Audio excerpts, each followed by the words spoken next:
ரூபாயிலிருந்து 1000 ரூபாய் இன்வெஸ்ட்மெண்ட்ல நம்மளால பிசினஸ் தொடங்க முடியும். அந்த பிசினஸ்ல நல்ல ப்ராஃபிட்.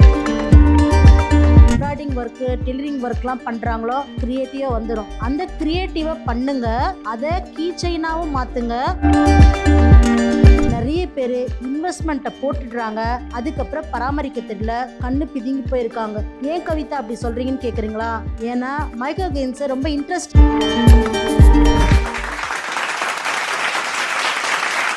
அனைவருக்கும் வணக்கம். நான் உங்கள் கவிதா பலராமன். இன்றைக்கு ஒரு ஸ்பெஷலான பிஸ்னஸ் ஐடியா வீடியோட வந்திருக்கேன். 500 ரூபாய் தான் இன்வெஸ்ட்மெண்ட்டு, அதிகபட்சம். ஏன்னா இது கொஞ்சம் கிரியேட்டிவான ஏரியா. 1000 ரூபாய், சரிங்களா? 500 ரூபாயிலேருந்து 1000 ரூபாய் இன்வெஸ்ட்மெண்ட்டில் நம்மளால் பிஸ்னஸ் தொடங்க முடியும். அந்த பிஸ்னஸில் நல்ல ப்ராஃபிட்டும் வர வைக்க முடியும். என்ன பிஸ்னஸ்ன்னு கேட்குறீங்களா? பாருங்கள், சாம்பிள் என் பக்கத்துலேயே மலர்கள் இருக்குது. ஸோ இந்த மலர்கள், ஆர்டிஃபிஷியல் மலர்கள்ஸ் இன்றைக்கி ரொம்ப ரொம்ப ஃபேமஸ்ஸு. என் தலையில் இருக்க ரோஜா கூட ஆர்டிஃபிஷியல் ரோஜா தான். ஸோ இப்படி உதிரியாக இருக்கக்கூடிய மல்லி, முல்லை எல்லா வகைகளுமே இருக்குது. நீங்கள் உங்களோட க்ரியேட்டிவை பயன்படுத்தி அதை கிளிப்புகளாக மாற்றுறதும் மாலைகளாக மாற்றுறதும்னு பண்ணிங்கன்னா அதுதான் உங்களுடைய க்ரியேட்டிவ் பிஸ்னஸ். இதற்கெல்லாம் 500 ரூபாய் இன்வெஸ்ட்மெண்ட் போதும். மக்கள் சொல்கிறாங்க, இல்லை மேடம், கடையில் போனால் இந்த பேக்கெட் வேலை, அந்த பேக்கெட் வேலை, நீங்கள் ஏன் எல்லாத்தையும் வாங்குறீங்க? இப்போ நாம் சமைக்கிறோன்னா கடைக்கு போகிறோன்னு வச்சுங்களேன், எப்பயுமே வெங்காயம் தக்காளி வீட்டில் இருக்கும் அப்படின்னா தேவையானது அப்படின்னு அன்றைக்கி வேண்டிய காய்கறி மட்டும் தான் வாங்குவோம். ஃப்ரிட்ஜில் போட்டு அடைக்கிறவங்கள பற்றி சொல்லலை, ஃப்ரெஷ்ஷாக வாங்குறவங்கள பற்றி. அப்போது நம்மளோட இன்வெஸ்ட்மெண்ட் குறைவாக இருக்குன்னா அந்த இன்வெஸ்ட்மெண்ட்டுக்கு ஏற்ற மாதிரியான பொருட்களை மட்டும் வாங்கி உற்பத்தி பண்ணி விற்பனை செஞ்சுட்டு லாபம் வந்ததுக்கப்புறம் நம்ம பெரிய பெரிய பொருட்களெல்லாம் வாங்கலாம். ஸோ அதற்கு முன்னாடி பெரிய பூஜாடியாக நமக்கு தெரியுது. ஆனால் நாம் சின்ன சின்ன பூக்கள், அலங்கார மலர்கள் தயாரிக்கிற பிஸ்னஸில் அதுவும் கெட்டு போக போகிறதில்ல. நம்ம க்ரியேட்டிவை பயன்படுத்தணும் அப்படின்னு சொன்னால் சூப்பராக அந்த பிஸ்னஸை ஜெயிக்கலாம். அதுக்கு இன்வெஸ்ட்மெண்ட் ரொம்ப ரொம்ப குறைவு தான். இரண்டாவது பிஸ்னஸ் அப்படின்னு பார்த்திங்கன்னா, இது கேட்கறதுக்கும் சரி செய்யறதும் சரி லேபர் ஓரியன்டாக இருக்கும். ஆனால் ரொம்ப ரொம்ப நல்ல பிஸ்னஸ். இன்றைக்கி ஹெல்த் கான்ஷியஸாக இருக்கிற நிறைய பேர் ஒன்று பார்த்திங்கன்னா மனதை நல்லா வச்சுக்கணும் அப்படின்ட்டோம். இரண்டாவது ஆரோக்கிய உணவுகள், குறிப்பாக மைக்ரோ கிரீன்ஸு, கீரைகள் இந்த மாதிரி போயிடுறாங்க. அப்போ இதில் எப்படி மேடம் 500 ரூபாய் 1000 ரூபாய் இன்வெஸ்ட்மெண்ட்டுன்னா? ஒன்றும் இல்லை. அப்போது அந்த மனசை அமைதியாக நினைக்கிறவங்க வீட்டில் மீன் தொட்டிகளை வளர்க்குறாங்க. மீன் தொட்டியை வளர்க்குறாங்களே தவிர மீன் தொட்டியை க்ளீனே பண்ண முடியல, அவங்களுக்கு அந்த ப்ராப்ளம். இரண்டாவது, ஆரோக்கியமாக இருக்கணும் அப்படின்னு சொல்லிட்டு இன்வெஸ்ட்மெண்ட் பண்ணி கூட மைக்ரோ கிரீன்ஸை ஆரம்பிச்சிடுறாங்க, ஆனால் மெயின்டைன் பண்ண முடியல. அல்லது கீரைகளுக்கு பாத்திகள் அமைச்சு 20 நாளைக்கு ஒரு தடவை, 45 நாளைக்கு ஒரு தடவை மாற்ற முடியல. இதை க்ரியேட்டிவாக யங் தொழில் முனைவோர்கள், ஆண்களாக இருந்தாலும் சரி பெண்களாக இருந்தாலும் சரி, இதை நீங்கள் பயன்படுத்திட்டீங்கன்னா உங்களோட பிஸ்னஸ் பேரே டேங்க் கிளீனிங் தான். எந்த டேங்க்கு? ஃபிஷ்ஷு டேங்க்கு கிளீனிங் தான் உங்களோட பிஸ்னஸே. நீங்கள் அப்பாயின்மெண்ட் பேஸில் புக் பண்ணிவிட்டு பர்ஃபெக்டாக டேங்க்கை க்ளீன் பண்ணி கொடுத்து வாட்டர் ஃபில் பண்ணி அவங்க எப்படி கேட்குறாங்களோ அந்த மாதிரி அவங்கக்கிட்ட தான் எல்லா பொருளும் இருக்கும். செட் பண்ணி கொடுக்கறதா இனிஷியலாக நீங்கள் பிஸ்னஸ் ஸ்டார்ட் பண்ணோம். வளர வளர வளர நீங்களே உங்ககிட்ட கூழாங்கற்கள், ஆர்டிஃபிஷியலான செடிகள் எல்லாமே நீங்கள் கொண்டு போய் சேர்த்துடலாம். ஸோ முதல்ல ஆரம்பிக்கும் போது க்ளீனிங்க்கு வேண்டியதுக்கான எக்யூப்மெண்ட்ஸுக்கு 500 ரூபாயிலேருந்து 1000 ரூபாய் போதும். ஒரு க்ளவுஸு, என்ன சொல்கிறது, கழுவக்கூடிய அந்த ட்ரே ஐட்டம் இருந்தால் போதும். ஸோ நீங்கள் வாட்டர் டேங்க்கு, ஃபிஷ்ஷு டேங்க்கு க்ளீனிங் அப்படிங்கிறது நீங்கள் ஒரு பிஸ்னஸாக எடுத்து பண்ணலாம். கூடவே பார்த்திங்கன்னா மைக்ரோ கிரீன்ஸ்னால் நீங்கள் பார்த்துருக்கீங்களா? நிறைய இடங்களில், அதாவது ஒரு 10 வீடு இருக்கும் அல்லது 50 வீடுலாம் இருக்கும், கேட்டட் கம்யூனிட்டியாக இருப்பாங்க. ஒருத்தர் பக்கெட் எடுத்துன்னு போவார், அங்கே ஒரு 10 கார் இருக்கும், அதெல்லாம் வாஷ் பண்ணி கொடுத்துட்டு வந்துடுவார். ஒரு நாள் டு ஒரு நாள் ஒவ்வொரு அப்பார்ட்மெண்ட்டாக போயிட்டு க்ளீன் பண்ணுவார். இப்போ பார்க்குறவங்களுக்கு இது ஒரு க்ளீனிங் வாஷிங்னு நினைப்பாங்க. ஆனால் சொல்லுவாங்கள்ல, பயங்கரமாக கோட்டு சூட்டு போயிட்டு ஒர்க் போய் வரவங்களோட அவங்களோட ஏர்னிங் ஜாஸ்தி. மக்கள் அதை பார்க்குறது. அதே மாதிரி மைக்ரோ கிரீன்ஸு வளர்க்குறவங்கள நீங்கள் அப்ரோச் பண்ணணும், அல்லது நீங்கள் ஒரு ஆடு போடணும். இந்த மாதிரி நாங்கள் மைக்ரோ கிரீன்ஸை வளருங்க, நாங்கள் பராமரித்து கொடுக்குறோன்னு சொல்லிட்டு. ஸோ அது மாதிரி நீங்கள் வெறும் பராமரித்து கொடுக்கறதுக்காக நீங்கள் ஒரு சார்ஜ் பண்ணிக்கலாம். ஸோ எப்படி அதை பராமரிக்கிறது? நீங்கள் ஒரு 10 வீடு எடுத்துக்கிறீங்க அப்படின்னு சொன்னால் காலையில் 7லேருந்து ஒரு 9 மணிக்குள்ளே அந்த 10 வீடை நீங்கள் போய் ரீச் பண்ணிவிடுவீங்க. ஸோ வாட்டரிங் பண்ணுறது, எதெல்லாம் ஹார்வெஸ்ட் ஆகிருக்கிறதுன்னு கவனிக்கிறது, அடுத்த சீட்லிங் போட்டு கொடுக்கறது. ஸோ நீங்கள் ட்ரே வைக்கிறது, விதை கொடுக்கறது அப்படின்றதுலாம் அடுத்த கட்டத்தில் இறங்கணும். முதல்ல ஆரம்பிக்கும் போது சிறிய லெவலில் பராமரிப்பு அப்படின்னு சொல்லி ஆரம்பிக்கும் போது இந்த பிஸ்னஸ் ரொம்ப சக்ஸஸ்ஃபுல்லாக வரும்.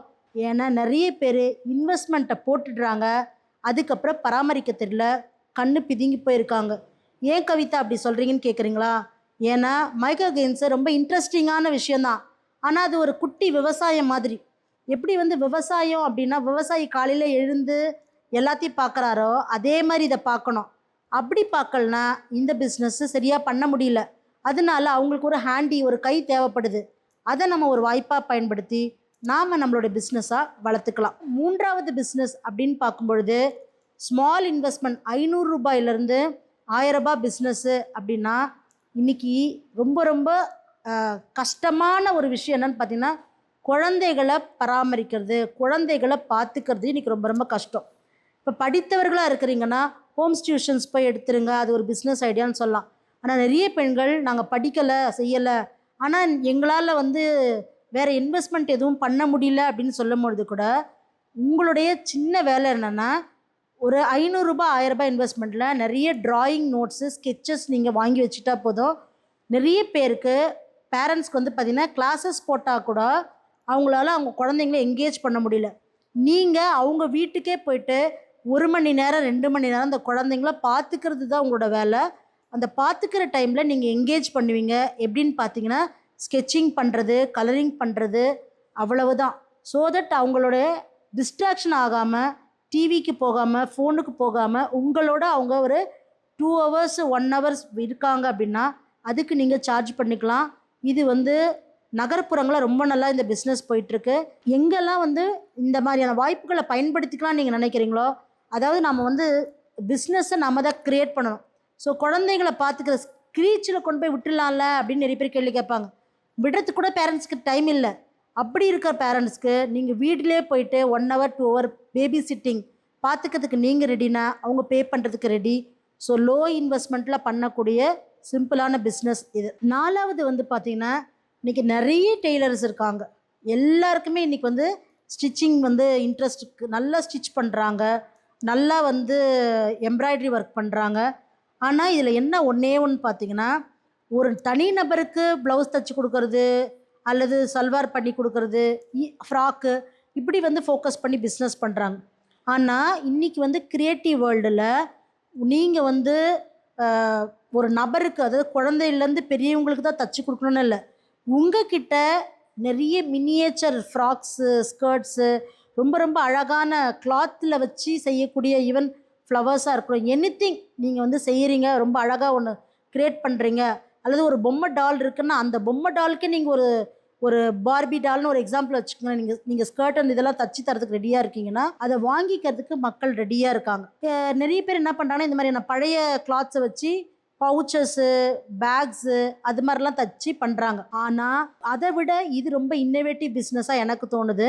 ஏன் அப்படின்னா பார்க்குறேன் நான் ஒரு ஸ்மால் டால் ஒன்று பண்ணிவிட்டு அதில் ஒரு கீ செயின் அட்டாச் பண்ணிடுறாங்க. நீங்கள் வந்து பார்த்திங்கன்னா டாலோட விலையை விட இப்படி ஒரு கீ செயினாக இருக்கக்கூடிய விலை வந்து டபுள் த ரேட் இருக்குது. காரணம் அது க்ரியேட்டிவ். அப்போ இந்த க்ரியேட்டிவ் இது வந்து பார்த்திங்கன்னா அது வந்து இந்தியன் கேர்ளு, இந்தியன் பாய் அப்படி தான் டால் இருக்கணும்னு அவசியம் இல்லை. அது கிளாத் வச்சு ஸ்டஃபிங் பண்ணி தான் இருக்கணும்னு அவசியம் இல்லை. அது ஜஸ்ட்டு ஃப்ரில்ஸு, டிஃப்ரெண்ட் க்ரியேச்சர்ஸாக இருந்தால் கூட போதும். இது சொல்லும் பொழுதே யாரெல்லாம் எம்ப்ராய்டிங் ஒர்க்கு, டெய்லரிங் ஒர்க்லாம் பண்ணுறாங்களோ அவங்க மைண்டுக்குள்ளே க்ரியேட்டிவாக வந்துடும். அந்த க்ரியேட்டிவை பண்ணுங்க, அதை கீ செயினாகவும் மாற்றுங்க, அதை அப்படியே ஒட்டி அதை ஃப்ரேமாகவும் மாற்றுங்க.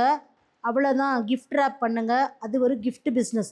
பழைய துணி 500 ரூபாய் பர்ச்சேஸ் பண்ணி நாம் 5000 ரூபாய் வரைக்கும் விற்பனை பண்ணலாம். அருமையான பிஸ்னஸ் வாய்ப்பு. 5வது ரொம்ப ரொம்ப ரொம்ப ரொம்ப ஈஸியான பிஸ்னஸ் சொல்ல போகிறேன். வீட்டில் இருக்கிற வேண்டான்னு தூக்கி போடக்கூடிய எல்லா தட்டுமுட்டு சாமானும் இனிமேல் தூக்கி போடக்கூடாது. அது நீங்கள் வந்து கடையிலேருந்து வந்த பிஸ்கெட் பாக்ஸஸாக இருக்கலாம், கார்ட் பாக்ஸஸாக இருக்கலாம், அல்லது எனிதிங் அண்ட் எவ்ரிதிங். இனிமேல் வந்து எதையுமே தூக்கி போடக்கூடாது. அது வந்து ஃபார் எக்ஸாம்பிள் கூல்ட்ரிங்க்ஸ் டப்பாவாக இருக்கலாம். உங்களுக்கு வேண்டியது 2 தான். ஒன்று ஒட்டுற க்ளூ, இன்னொன்று சிசர். இந்த 2 மட்டும் பயன்படுத்தி நீங்கள் எவ்வளவு அற்புதமாக நீங்கள் வந்து என்ன பண்ணலாம், கிஃப்ட் பேக்ஸ் பண்ணலாம். ஸோ உங்களோட பிஸ்னஸ் பேர் என்னென்னா ஸ்க்ராப்லேருந்து வரக்கூடிய கிஃப்ட்டு தான். ஸோ அந்த ஸ்க்ராப்லேருந்து வரக்கூடிய கிஃப்ட்ஸுக்கு இன்றைக்கி வெல்த்து வேஸ்ட் அவுட் ஆஃப் வெல்த்துன்னு சொல்கிறாங்க. வேஸ்ட்டு அதுலேருந்து வெல்த்தை க்ரியேட் பண்ணுறது. அப்போ இது விற்குமா ஓடுமா அப்படின்னு கேட்டிங்கன்னா, விற்குமா ஓடுமான்றதே அங்கே 2வது பட்சம். இதில் தான் நீங்கள் க்ரியேட்டிவாக ஒர்க் பண்ணணும். இப்போது ஒரு குழந்தைங்க இருக்காங்க அப்படின்னு சொன்னால், அந்த குழந்தைங்களுக்கு நீங்கள் இதை கற்றுத்தரக்கூடிய ஆசிரியராக மாறலாம். அல்லது நீங்கள் ஒரு கிஃப்ட்டு செஞ்சுருப்பீங்க.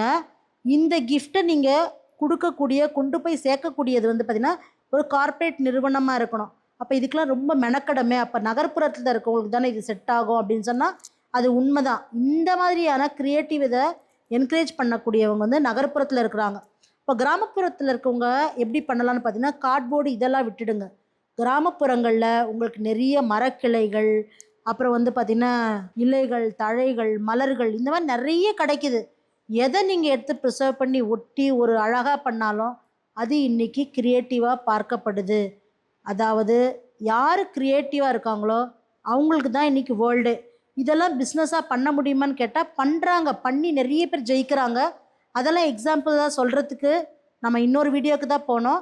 இப்போ நம்ம வந்து ஒரு ₹500 ₹1000 செய்யக்கூடிய க்ரியேட்டிவ் பிஸ்னஸை பற்றி மட்டும் பார்த்துருக்கோம்.